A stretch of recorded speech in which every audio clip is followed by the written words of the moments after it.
Bhutto case جو ہوا تھا، مولوی مشتاق بڑا منطقم مزاج قسم کا منصف تھا.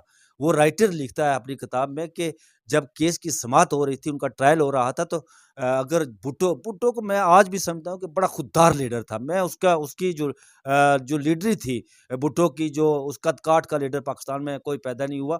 اوریانا فلاسی ایک بہت بڑی جرنلسٹ ہو کر گزری ہے. اس نے کتاب لکھی تھی، انٹرویو کیا تھا، اس کی کتاب کا نام دنیا کے بڑے لیڈروں کا اس نے انٹرویو کیا تھا. اور 71 میں 74 یا 5 میں اس نے بھٹو کا بھی انٹرویو کیا تھا. اور وہ جو 74-5 میں بھٹو نے جو باتیں کی تھی وہ آج سچ ثابت ہو رہی ہے. میں اس حوالے سے مانتا ہوں کہ بھٹو بہت بڑا ویژنری لیڈر تھا. اور جب وہ ٹرائل کورٹ میں جاتا تھا تو جب کرسی پر بیٹھنے کی کوشش کرتے بھٹو، تو مولوی جو مشتاق تھا، جج تھا، انہیں وہ تمکانہ انداز میں کہتا کہ آپ کو کس نے کہا یہاں بیٹھنے کے لیے، آپ کھڑے ہو جائیں.